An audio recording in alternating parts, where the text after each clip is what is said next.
Někdo chce říct, že kdyby tady nepřišlo 400 000, celá řada nepřesností a polopravd a lží. Takže zaprvé, my nezbuzujeme vůči nikomu nenávist. Nám jde o české občany, jde nám o to, aby měli práci, aby neměli nejdražší bydlení, aby se prostě mohli tady normálním způsobem rozvíjet.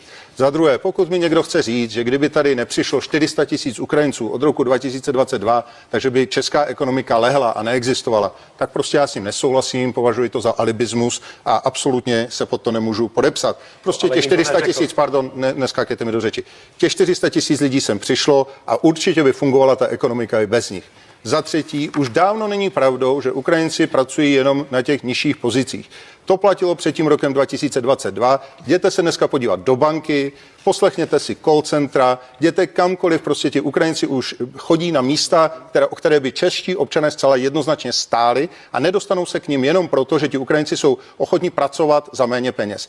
Další problém jsou pracovní agentury. Absolutně jste to tady neřešili. Daňové úniky v řádech miliard korun, vydírání těch jednotlivých pracovníků.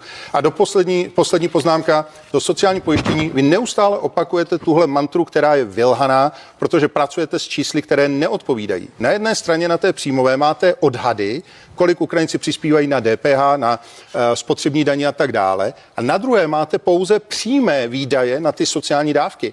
Kde je podíl Ukrajinců na platech soudců, na platech učitelů, na platech hasičů, na silnicích, na všem, co využívají? Oni se přece musí podílet na službách tohoto státu, veřejné službě tohoto státu, kterou využívají. A s tím právě pracuje ten ekonomický institut v Kielu, který odhadl ty náklady na ukrajinské migranty 250 miliard. Proto jsme 170 miliard minus.